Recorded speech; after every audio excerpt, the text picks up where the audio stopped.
meeting this morning as we have been evaluating this storm for the past couple of days. And so we are preparing for our Chatham County plan to be implemented, as well as some self-evacuees. And where we sit particularly, you also get evacuees not just from Georgia, but we get them from the South Carolina coast as well. And so the city of Augusta is in full preparation mode to prepare to deal with Hurricane Irma over the next week or so. I guess, Chief Ray, you're not here it comes. You had 56 people here this morning, everybody representing all levels of government as well as the private nonprofits. What's the plan? What are you bracing for? What's this going to be like? We're bracing for probably the worst hurricanes that have ever been hit in recent time. As we evaluated it this morning, a hurricane is 700 miles wide. Right now it's moving at 180 miles an hour plus. And it looks like it's going to make a pretty direct hit on the Georgia-Carolina coast, which has a great effect on us. So we are preparing to receive citizens evacuating from the coast of Georgia and South Carolina, as well as it seems that if you look at the plume, we in our area may be getting a lot of rain and some wind up to 50-60 miles an hour. So we're trying to also consider, as we host evacuees, also preparing our own citizens. So we'll be putting words out what they should do. We'll probably be identifying additional shelters that we may need to use for our own citizens in our own area. Last year we had about 6,000 up from Chatham. We used about a dozen or maybe 10 community shelters. Are we looking at the same number? Are we going to need more this time? How about in terms of facilities for these folks you're expecting? Will it be more than last year? What we're preparing for is to receive pretty much what we received from Chatham County as far as the Chatham County plan, but I think we will be preparing for a larger number of self-evacuees. As you look now, we've talked with the CVB. There's not hardly any hotels available right now. We've even talked to folks and we talked to GEMA yesterday in the Atlanta area, and you can't even get hotels in the Atlanta area. So we know that citizens from Florida and Georgia are all moving out of Florida and off the Georgia coast. Last year was you had all these people coming in, and the weather was fine. This year you're going to have all these people coming in, and we could be getting some bad weather. This is sort of like last year was a scrimmage. This is going to be the real game, because not only are you going to have evacuees, but you're going to have probably emergency weather issues this time around. You're expecting that? Are you anticipating that? Or are you preparing for that? We are anticipating that, and we are preparing for that. So this morning we had our engineering director in. They have been evaluating our drainage system, and those areas where we know we have flooding, they're going ahead and cleaning out those drain areas so that water can drain off. You are correct. We will be asking citizens to make sure that they're prepared. So in addition to the Chatham County plan, I think we'll have more self-evacuees that we will be hosting in shelters. And we know from conversations with citizens that there are an awful lot of citizens that are hosting people in their homes. So we have people from South Carolina, Chatham County, and Florida in our area that are staying in family homes or friends' homes. So our area will be very populated over the next week. A year ago, how much help was that year ago to work out the bugs, to work out, was that going to be a benefit this time around, what we learned from last time around? Definitely a benefit. It gives us, we have not in the past ever had to do that much sheltering that we did as we were working with Hurricane Matthew. So with this being potentially worse, so soon behind Matthew, there are some areas that we know to go ahead and prepare for. So we've already asked for cots. We've already asked for additional law enforcement. We've talked with public health about getting additional nurses in. We talked about having medical teams that can go from shelter to triage and check on citizens while they're in the shelters. we're talking about what can we do about medication and things that people may need in shelters. So those are some things we did not have a lot of experience at before Matthew that we picked up, and now we'll be able to prepare. Doesn't mean that we're going to get a boatload of medication coming into us, because you still have to acquire those resources from somewhere. But we know what to look for, and we can start requesting those things earlier. Speak about the numbers from last year to this year, as far as Matthew, the number of men, the number of people that you plan on having out the next couple of days.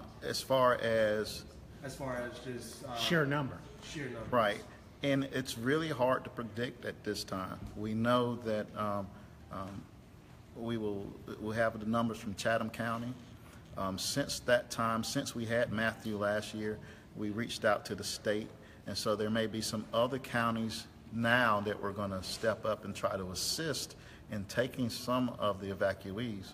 But I think this particular storm is more massive and stronger than what we've dealt with Matthew, and so I think that the evacuation from Florida and the coast will be a lot larger than it was. So I think that while we had what we had from Chatham County, I think that we could very likely end up opening additional shelters for self-evacuees. And how many shelters right now will be open? Right now, we'll be looking at about 8 shelters for the Chatham County plan and 3 additional shelters just for self-evacuees. But I can see the number for the 3 additional shelters over the next week, and depending on how long this particular incident lasts, being increased. And so we will primarily look at using our recreational centers. Have you coordinated with other counties like Columbia to maybe involve them? Are they going to be involved in this? Right, and so what we primarily do is we work through GEMA, and so GEMA is coordinating between county to county, and as I said before, we have some additional counties that GEMA has been working with to step up. And during Matthew, Augusta took the brunt of all of the Chatham County evacuees, and so there's a hope of some folks in Macon stepping up. Hopefully some of the other counties will step up as well and accept some. I think that the Chatham County plans and plans like this are important, because those citizens on the coast will evacuate one way or another, and what the plan does is make sure that our city is prepared to handle as best we can what comes. Doesn't mean we'll be perfect, but as best we can. We know it's coming. We know what kind of setup. Will the numbers overwhelm us again? That's a possibility, but we are preparing. Has anyone been ordered to evacuate? Not in the state of Georgia. The only mandatory evacuations I think I've heard at this point are some stuff in South Florida, Key West, and down in that area. I have not heard of any mandatory evacuations in Georgia. People want to help. They want to bring water. They want to do some. What's your advice to folks who want to personally volunteer or bring supplies? And here shortly that we will be sending out some numbers to contact our EMA so we can kind of manage those resources and personnel that want to volunteer. We will be doing a donation center again. It will be operated out of the Central Avenue fire station as it was before. We don't want you to bring it yet. It's not open yet, but we will be operating that, and we will, if there's specific needs, we'll be putting it out through our media partners and letting it get out so that citizens will know what things to bring that we may need. Right now, we're not 100% sure, and we do know that some of the resources will be hard to get based on the past week or so. Things have went to Texas, as well as a lot of resources in the past week have been going to Florida. So we have been told that there are some hardware stores that had generators, and all the generators have already been moved to Florida. So, Are all your community centers generator ready to go?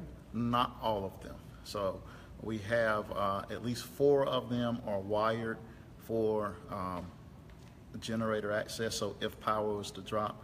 And then we are reaching out to some of the equipment rental companies to assure that they have some generators. After we dealt with Matthew before, the city itself has based on after the ice storm, we do have a 200 kW generator that the commission allow us to purchase so that we can pull up and hook to one of these centers. And we have been testing those centers. We run tests at May Park, Blythe Community Center, and we will be running some tests at a few other locations as well to make sure that those hookups are working and everything is fine. You're going to be on a hard deadline here. This hurricane's moving, and Right. yeah, you don't Right. have time. Well, wait a minute, it's coming, right? Right. And so while we know that, like I said, this is a 700 mile wide hurricane, and it's moving at this morning, it was moving about 17 miles an hour. It's the speed that it was moving with the 180 miles an hour wind. So we're not looking to maybe Monday or so, but with so many of the coastal counties preparing themselves, the evacuation is starting before that.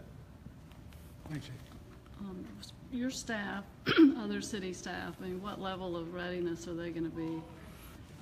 So what we did this morning as well in our meeting is we had Mr. Brazell here from the administrator's office, and we're going to be reaching out to the other departments, not just the emergency departments, but the recreation department and some of our other departments to help us man and staff shelters. We'll be talking with the Red Cross over the next few days. Is there some expedient training we can do? We have been training some of our staff already, and we may do some short classes for some other employees so that they can assist us in managing some of these shelters. We do understand that Red Cross will be providing all the help they can afford to give to us, but we understand that where that ends, we still have to pick up and be ready to receive these citizens from the coast. We are encouraging very much that not just our citizens, but those first responders and city employees that we'll be calling on to go ahead and get their families prepared. Go ahead and make sure that you have extra food, extra water, that you have medication, at least 3 days of medication at your home, because while these emergency responders and city workers are out working, they need to make sure that their families are taken care of while we're trying to host these other evacuees from the coast. What's the maximum capacity for the shelters here for Chatham County, and do you expect it to be at capacity? We do expect that, I think before the agreement had been changed to about 3,000 or so, we expect that and more. We expect to reach that capacity and some. When you look at the coast of Georgia and Chatham County itself being about 200,000 citizens itself, and then the other communities that are on the coast. So basically what the state of Georgia is doing is evacuating its whole east coast inland. And so we will end up with, I think, a lot more. And that just not our community. I think you'll have other communities that will end, whereas in Matthew, it seems that Augusta was one of the main sheltering places. I think in this particular event, you're going to see more other counties having to do the same thing. Our agreement with Chatham is only for 3,000? It was for about 5,000 before, but based on what we could handle, it had been reduced. But we do understand that citizens have to be taken care of, not just, take care of our citizens, but it's not as if you can turn a citizen away if you can facilitate or help them out. Can I see us reaching a point where we can't help anymore? We'll have to determine that point and then act appropriate at that time. What security measures will be in place at these shelters, and who will run each shelter? Who's in charge? We are working with the Red Cross to assure as much as possible that we can have a shelter manager from Red Cross at a lot of these shelters. When those shelter managers run out, we have the city and others have some trained shelter managers, and DFACS has some trained shelter managers that we'll be using as well. We will still be running all law enforcement things through our sheriff's office. We have already, along with 2,000 cots, also we made a request to GEMA yesterday to send us 60 additional law enforcement folks to assist us in managing shelters. Mind you that the first responders and law enforcement, while we'll be addressing the citizens that are coming into our city, we still have to maintain a current job of protecting the folks that are here.